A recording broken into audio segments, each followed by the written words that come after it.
Another showcasing of a power that is in kind of like a summarized version. If you just kind of looked at it and you looked at just the core of where it kind of stems out of, you can think not a very serious power. But one of the things I mentioned I enjoy about this series so far is the utilization of the power system and how weird they are to give like actually pretty good powers and abilities. Like Irie's whole, oh yeah, she's an ice cream manipulator, but in the way that it's utilized, it's like she's essentially like a cold manipulator. She's like an ice character. But this one, we have a guy who uses popcorn kernels and then shoots them out and they explode, and then they have like just like an impact force. This guy's power is cool. This is definitely my favorite power within the series. Like so far, this is a really neat one. This is like it's like thinking of a like another series as something kind of like of a similar concept. And obviously the one that's the easiest to go from this is like you got like Katakuri from One Piece, was just like you know utilizing a very silly-ish power that if, when you first think about it, but actually made it like fairly like capable. And I like that. I like that about the power series or the power system and like the ability so far. We're at a point where it's still really early. Like it's kind of hard to call it a power system because they just have. Oh yeah, they just have the candy, or I guess, oddly enough, like it's sweet users. I don't really know how popcorn's a sweet. Maybe some people consider it. I don't know, but a little hard to call it a power system right now with just the abilities within their series. There's probably going to be something later on, maybe to expand upon it, actually like make it to a structured power system. But until then, who knows? Regardless. We got this guy in this chapter. I like his design. He's got like the kind of like spooky stare. He's got like this weird kind of like jagged hairstyle, and he's just completely going through all of these like recruits for receipt, and he's just like flicking kernels, like taking one out at a time and completely bodying them. And that's when we have like Sumugi and Lumino, and they're coming across the sea, not really knowing what to do. And there's like a funny part when they're like kind of like addressing and assessing like what's going on, and Lumino's like talking about corn, like he's like, oh, he's throwing corn at us essentially, and you know how his power works. But she asks him if he's a farmer. Makes me wonder, like, it in some countries I know it's like different, like some vegetables that they run into more often. I think Japan, they don't see corn as regular, except for maybe popcorn. I'd have to go back and look. I remember reading about like some vegetables where it's like they aren't nearly as utilized in other countries. Just like they're gonna have stuff that's way more utilized over there. But I just thought that was a little bit of a weird joke. When they're talking to him, asking if he's a farmer, he's like, no, I'm not a farmer. That would have been some really odd backstory to add into this guy. Like that would have like given him some weird like Marvel DC supervillain backstory of like something happened on his corn farm that turned him into a tragic villain instead of what seemingly is like a little bit of a crazy guy who got a power. But he's like conjuring all these kernels, and like at one point he just has a handful of them. When I was thinking about his fighting style, I forgot they can just kind of create their you know, whatever their food based ability is. I was thinking more of like he would carry kernels in his pocket or something, and maybe he would run out, but no, like they've shown that they can just manifest these foods into reality and stuff. So like him just having, I would guess, not unlimited. Like again, I think whatever their power system like unit of energy is, like it could just be stamina or what. But until we have like something for it, like I would assume that he can just spawn these infinitely. There's definitely got to be something. Otherwise, like, how would you beat something like this guy if he's just infinitely spawning popcorn kernels and kind of constant explosions around him? Because I would assume that if he had no limit, like if you got in close, he would literally just spawn a mass amount all around him and kind of make like an explosion to also utilize that as like a term of defense. So unless you were a character who can just completely overwhelm that, like you probably wouldn't be able to defeat this guy.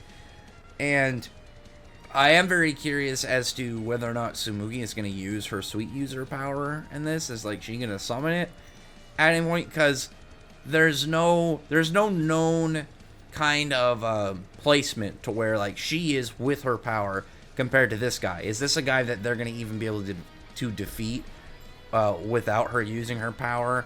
Like, Irie could show up. Who knows exactly how the fight's going to go down. I'm kind of hoping that this guy is, like, actually not necessarily, like, a good guy, but he is on the receipt kind of faction, and he's not just some bad guy that showed up. I actually like this guy. I like his design. I like his power. His power is pretty cool. It's both...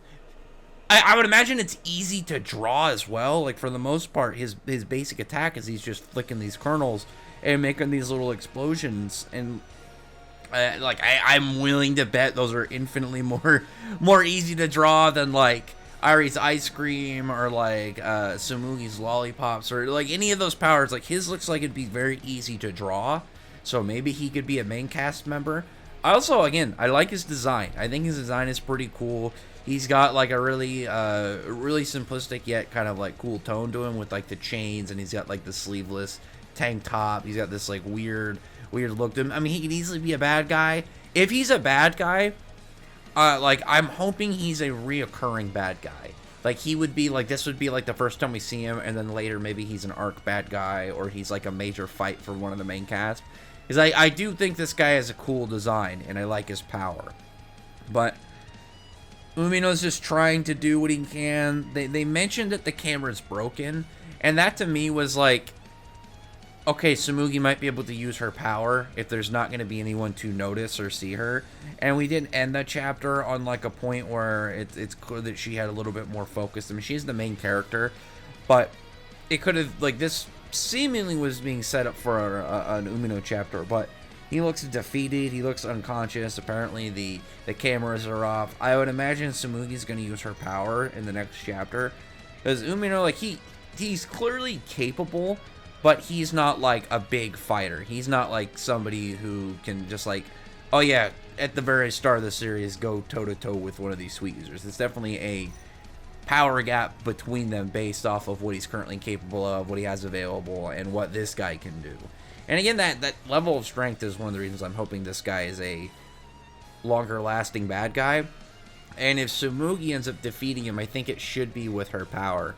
Because this dude, like I said, he's clearly got a level of strength to him, and if she just runs through him without even using her power, or unless they, like someone like Irie or somebody otherwise really strong shows up to defeat him, it would kind of, like, give, like, an unsure area of where the bad guys are at. Because that's something you obviously don't want to have too early, is you don't want it to have it seem like the main character is just going to completely dominate through, like, all the opponents so far. You want to understand why, like, in a scenario they could defeat him. And you don't want it to, like, one of the things about this series, I think, at least from what I've seen, that they have it more of, like, a actual battle shonen, and less like a gag series. Like, I don't think, just based off of where we're at right now, this would be a gag series. I think it'd be more of, again, a battle shonen with just a strange core concept. And if the mangaka wants to make it more of a battle series, it has to have like a serious early opponent, so you can so you can have in your mindset that, like, these are going to be somewhat serious fights. These aren't going to be like one-off jokes and stuff. If it doesn't decide to do that, then I don't really know. Because that's at least to me one of the things that has kept my interest towards Candy Flurry, is that it doesn't, like, it has a very silly concept in, like, the core of it, but it's done in a way that it seems to have, like, a serious plot. In like, it's not going to be something kind of just, like, constant gag jokes or one-offs and things that you don't need to take seriously. I do think, at least so far, it has a plot that it wants you to at least know it's, you know, to pay attention, take it seriously kind of thing. It's not like it's some super grave situation right now, but it's something that it does want you to actually get invested into.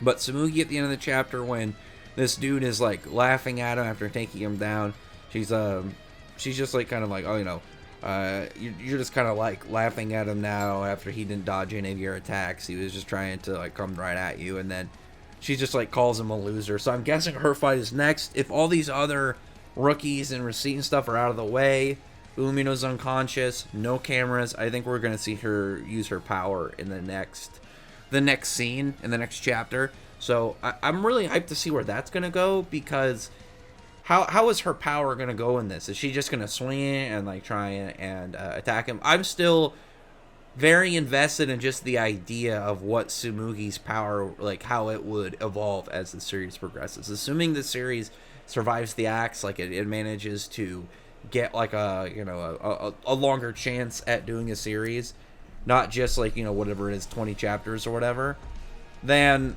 at some point we'd see like upgrades and progression of power for Tsumugi and other sweet users and stuff. And I would really want to know what exactly the author, like what exactly the manga has like in mind for progressing a character whose base power is pretty much just conjuring this really big ass lollipop. I mean, I'm sure they thought of something, and I'm definitely looking forward to it, because I do really like also the weird style that this series has. That was one of the selling points for me. I just thought it was weird enough to make me go, all right, I'll give it a shot. I enjoy series that do some strange setups like these. It just is going to depend on how they're executed and how they kind of carry it in the story. And I like Candy Flurry so far. And so far, I think it's pretty enjoyable. And this guy, I'm not gonna lie, I like the popcorn bad guy. I think he's cool. I like his design. I like his powers. I'm hoping he gets a good chapter or two fight. And then I'm also hoping he either a good side or bad side. I'd like him to be reoccurring, but as long as he gets a good display, I'll be overall happy. But anyway, other than that though, comment below, thumbs up the video, but friend, like button, subscribe button, check out my other videos. From that, I appreciate everybody's already subscribed. Thank you all for listening. Bye.